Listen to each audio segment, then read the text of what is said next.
Bonjour à tous, c'est Maxime. On se retrouve aujourd'hui pour voir quelles sont les 5 bonnes pratiques de la relation client. Alors oui, 5, comme mes doigts. Que tu sois artisan, commercial, employé, professionnel de santé, peu importe, si tu es au contact des clients, forcément, tu fais ce qu'on appelle de la relation client.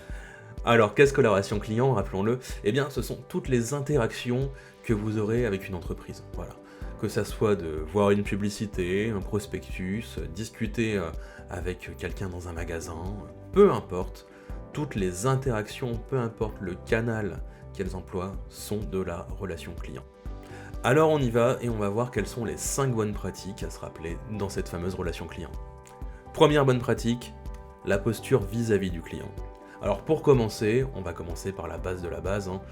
On se tient droit, on sourit, et on sort son plus beau vocabulaire, même au téléphone. Peu importe les échanges quotidiens que nous pourrions avoir, dégager une attitude positive est le meilleur ciment pour nouer une relation quelle qu'elle soit. Vous avez envie, vous, de donner votre argent à quelqu'un qui a l'air au bout de sa vie? Perso, ça ne me donne pas trop confiance. Garder une attitude positive et un ton adapté permet de dégager une forme d'assurance. Cette assurance, elle va avoir 2 effets. Tout d'abord, que le client vous écoute, mais également faciliter la création d'un lien de confiance. En fonction de l'activité que vous exercez, vous aurez parfois des échanges positifs et constructifs avec vos clients, mais parfois, pour être constructif, il faut recadrer le client. Et avoir tous ces atouts de son côté va vraiment permettre d'avancer dans la bonne direction. Dernier point, et point des moindres, il y a votre uniforme de travail. Alors j'y mets des guillemets, car nous n'avons pas tous un uniforme au sens propre. Cela va vous permettre de vous glisser dans votre peau professionnelle et d'être dans le bon état d'esprit. Même pour ceux qui font du télétravail, dites-moi, vous n'avez jamais remarqué être beaucoup plus productif avec vos habits du quotidien plutôt qu'en pyjama? Deuxième bonne pratique, maîtriser ce que l'on veut vendre. Ah, alors là, j'aime énormément ce point. Il nous est tous arrivé à un moment donné, qu'en demandant conseil, on se dise que on aurait mieux fait de se taire. Que vous soyez complètement novice ou expérimenté, il faut se rappeler d'une seule et unique règle. On ne dit que ce dont on est certain. Si vous dites des âneries et que vous vous plantez, il peut arriver qu'il y ait quelques conséquences. Merci monsieur le commercial pour votre présentation. Donc vous nous confirmez bien que votre logiciel nous permettra d'envoyer la facture au client automatiquement? A few moments later. Putain, mais c'est pas vrai! Michel a encore fait une connerie. Il a vendu de la facturation sur le logiciel de planning. Comment je vais développer sa merde, moi? Du produit qui reviendra au magasin ou du projet qui sera déficitaire pour votre entreprise, le client, il n'oubliera jamais, mais j'insiste bien sur jamais, de rappeler à qui veut l'entendre ce qu'on lui a dit. Non, moi je crois qu'il faut que vous arrêtiez d'essayer de dire des trucs. Et c'est ce qui nous amène à notre troisième bonne pratique, créer un lien de confiance. Tout aussi important que la maîtrise et la connaissance du produit, faire preuve de transparence avec le client est une absolue nécessité. Si par exemple une commande pour un client est en retard, il est impératif de le prévenir et surtout de lui dire la vérité. Ne prenez aucun engagement qui ne sera jamais respecté. Rien n'est plus pénible lorsque l'on attend quelque chose d'une entreprise que de téléphoner et de sentir que la personne nous mène en bateau parce qu'elle n'en sait absolument rien elle-même. Par contre, il est bon de rappeler que le terme transparence ne signifie pas dire forcément tout ce que vous pensez au client. Oui, bonjour monsieur, est-ce que vous pourriez me confirmer que je serai livré le 17, s'il vous plaît?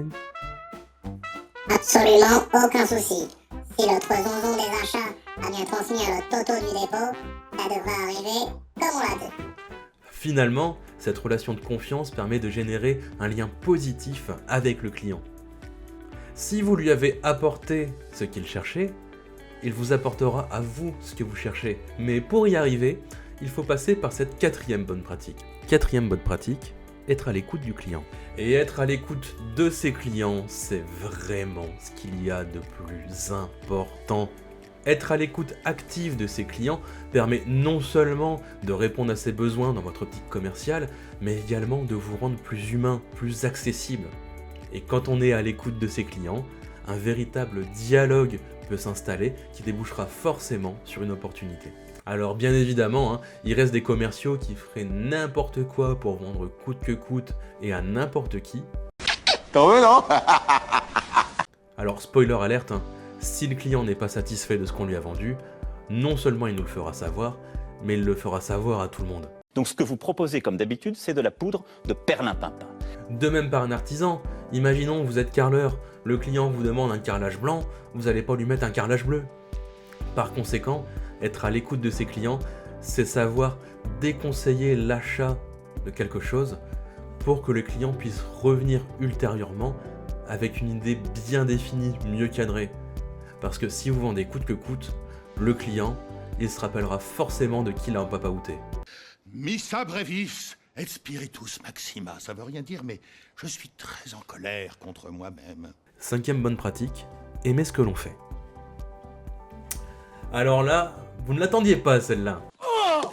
De mon point de vue, c'est probablement la chose la plus importante. Vous aurez beau appliquer toutes les meilleures pratiques du monde, les stratégies commerciales, tout ce que vous voulez, si vous n'aimez pas ce que vous faites, ça se ressentira forcément.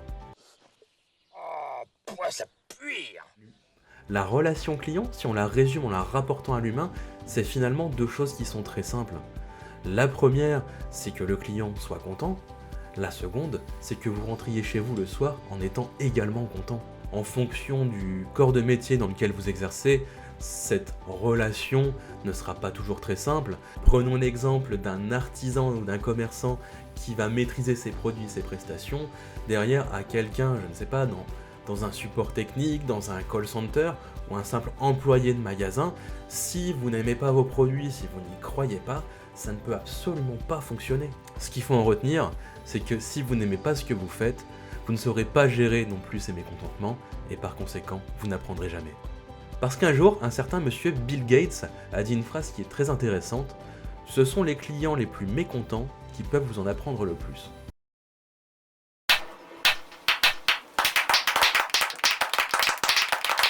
J'espère que cette petite vidéo vous a plu, n'hésitez pas à me suivre sur les réseaux et à prendre contact si vous avez un projet.